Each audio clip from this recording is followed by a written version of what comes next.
تم اللہ کے رسول کی اطاعت کرو گے تمہیں ہدایت مل جائے گا، تم ہدایت پا جاؤ گے۔ سوائے حضور صلی اللہ علیہ وسلم کی اتباع اور ان کی اطاعت کے کوئی راستہ نہیں ہے کامیابی کا۔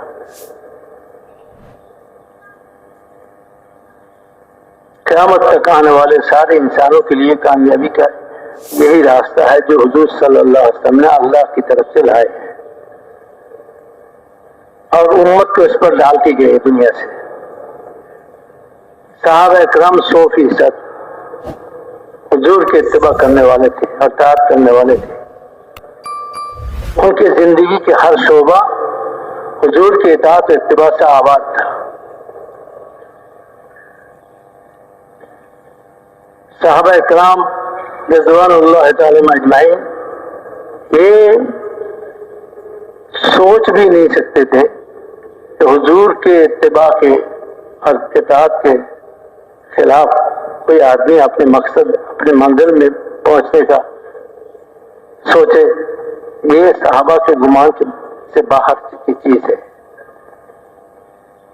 صحابہ اکرام تو حضور کے اطاعت اور اتباع میں اتنی کمی کو بھی برداشت نہیں کر سکتے تھے کہ ایک بچہ جو ٹھیکری سے کھیل رہا ہے، ٹھیکری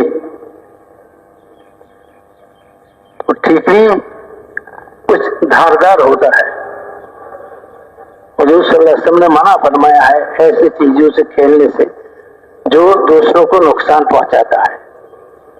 ایسا نقصان پہنچانے کا اندیشہ ہے، جس میں پہنچنے کا اندیشہ ہے۔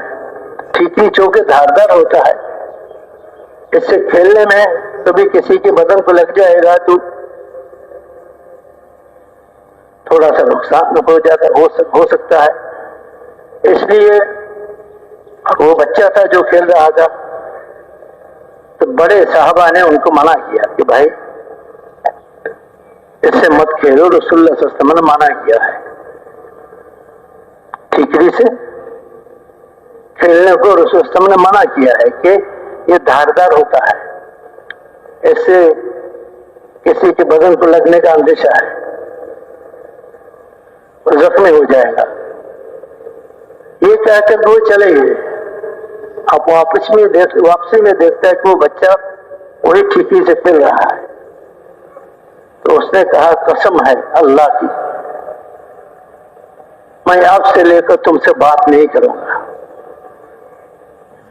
اس لیے کہ میں نے تمہیں یہ جب کہ سنایا ہے کہ رسول اللہ صلی اللہ علیہ وسلم نے منع فرمایا ہے، پھر بھی تم اس سے کھیل رہے ہو۔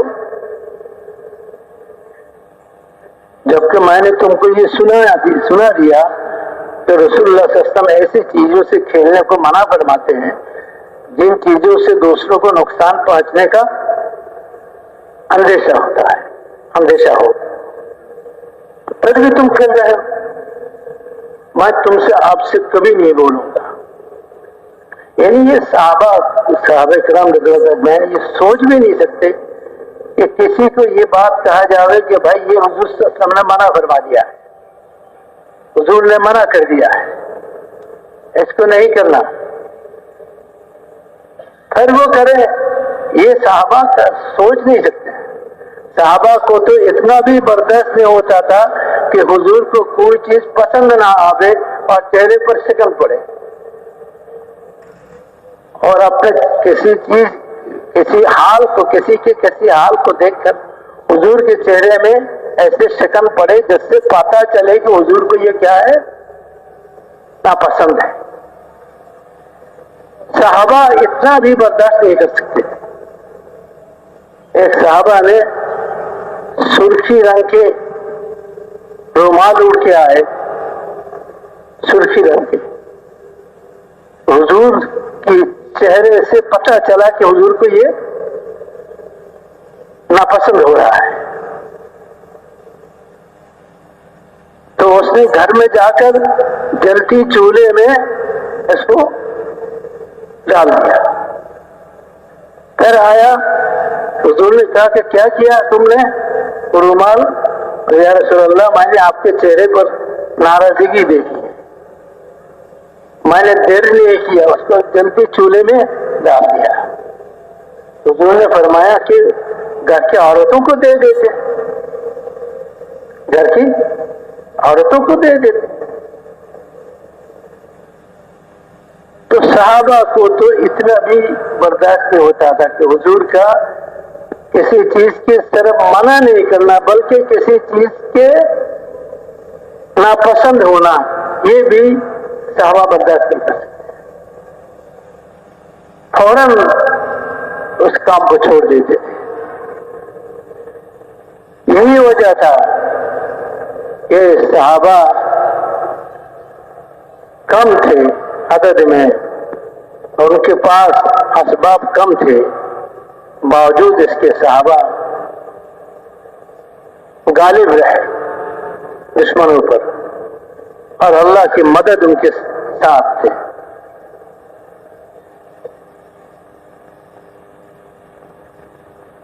اور ہمارے پاس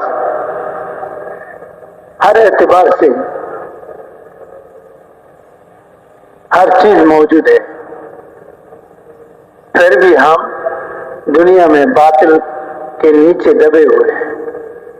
اس کا وجہ یہ ہے کہ ہماری زندگی سنت سے خالی ہو گیا ہے اور اللہ کے نبی کی اتباع اور اطاعت سے خالی ہو گیا ہے، کیونکہ مدد اور نصرت کا وعدہ جو ہے وہ اللہ کے نبی کی اطاعت اور اللہ کے نبی کی اتباع کے ساتھ ہے، مشروط ہے۔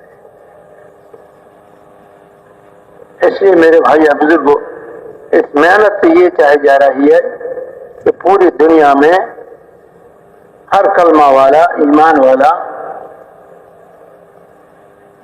سنتوں کے اہتمام کرنے والے اور اس زندگی کے ہر شعبے میں رسول اللہ صلی اللہ علیہ وسلم کے طریقے اور اس کے لائے ہوئے طریقے کی پابند ہو کر چلے۔ اس کے لیے ہے یہ محنت دوستوں، اور ہم الحمدللہ سب کے سب پرانے ہیں۔ پرانے کا معنی کل مغرب کے بعد بیان میں فرمایا کہ یہ جو آگے چلنے والے ہیں، تو اللہ تعالیٰ نے ہمیں آگے کیا ہے کہ نئے جو ہے وہ ہمارے پیچھے، جوان جو ہے وہ ہمارے پیچھے چلیں گے، ہم پرانے ہم آگے چلیں گے، ہم جو ہے پیچھے چلنے والوں کے لیے نمونہ بنیں گے۔ حضرت مولانا سید احمد خان صاحب رحمۃ اللہ علیہ فرمایا کرتے تھے، حقیقت میں پرانے تو حضرت صحابہ تھے، حضرت صحابہ پرانے تھے۔ حضرت ابوبکر رضی اللہ تعالیٰ عنہ، حضرت عمر رضی اللہ تعالیٰ عنہ، حضرت عثمان رضی اللہ تعالیٰ عنہ، علی رضی اللہ تعالیٰ عنہ، یہ سارے صحابہ جو ہیں بڑے بڑے، یہ سب کے سب پرانے تھے، اور وہ پوری امت کے لیے نمونہ، اصحابی کالنجوم، کہ میرے صحابہ آسمان کے ستاروں کی طرح ہے۔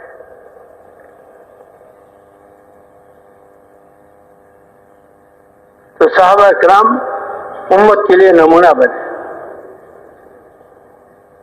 ہم بھی اس محنت میں صحابہ کی قربانی اور صحابہ کی جو اللہ تعالیٰ کی مجاہدے اور قربانیاں اور ان کے جذبات اور ان کے جو ہے فکر کی ہم اتباع کریں اور دیکھیں کہ ان کا سوچ کیسا تھا، ان کا قربانی کیسا تھے،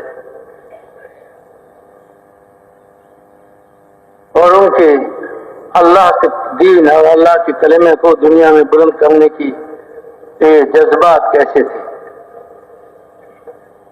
کہ اللہ کا دین دنیا میں زندہ ہو جائے، اللہ کا کلمہ دنیا میں بلند ہو جائے، اس کے لیے میری جان، میری سب کچھ اگر لگ جائے تو لگ جائے، لیکن اللہ کا کلمہ اور اس کا دین دنیا میں زندہ ہو جائے۔ یہ ان کا سوچ تھا، یہ ان کا جذبات تھا، یہ ان کا فکر تھا۔ ہر وقت اپنے آپ کو اس کے لیے تیار رکھتے تھے۔ ہمارے میاں جی محراب رحمۃ اللہ علیہ نے ایک مرتبہ بنگلہ دیش میں پرانوں کے مجمع میں یہ فرمایا کہ حضور کے دور میں، زمانے میں ایمان والوں کا کیا حال تھا، کیسا جذبات اور فکر دین کا تھا کہ حضور کو کوئی تقاضا آتا تو اس تقاضے کو پورے کرنے کے لیے صحابہ کو بلاتے تھے، اعلان کرواتے تھے، تو اعلان پر صحابہ مسجد میں جمع ہو جاتے تھے اور ان کے سامنے تقاضا رکھا جاتا تھا. لمبی چوڑی کوئی بیان نہیں ہوتا تھا، بلکہ ایسی تربیت ان کی حضور کی صحبت میں ہوئی ہے کہ ان کا فکر، سوچ، سب کچھ بدلی ہوئی تھی.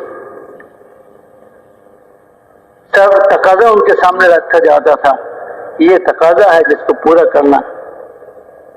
کرنے کے لیے تمہیں بلایا گیا. تو صحابہ اپنے آپ کو پیش کر دیتے ہیں، یا رسول اللہ، ہم آپ کے تیر دانوں میں سے تیر ہیں، اب جس کو جہاں چاہے پھینک، ہم تیار ہو کے آئے ہیں، ہمیں پھر گھر واپس جانے کی ضرورت نہیں ہے. جب اعلان ہوا ہے تو ہم نے سوچ لیا ہے کہ کوئی تقاضا آیا ہوا ہے جس کو پورا کرنا ہے، اس کو پورا کرنے کی نیت سے ہم آئے ہیں. اب ہمیں جس طرف چاہے بھیج دیں. تو حضور صلی اللہ علیہ وسلم کی جماعت بناتے تھے اور ان کو بھیج دیتے تھے کہ فلاں جگہ فلاں طرف چلے جاؤ. باقی جو ساتھی رہ جاتے تھے ان سے یہ کہہ دیتے کہ تم ابھی جا کے اپنے ضرورتوں میں مشغول رہو، جب دوبارہ کوئی تقاضا آگے تو ہم بلا لیں گے تم کو. اور اس زمانے میں کسی کو تشکیل کرنا، یہ جی رحمت اللہ علیہ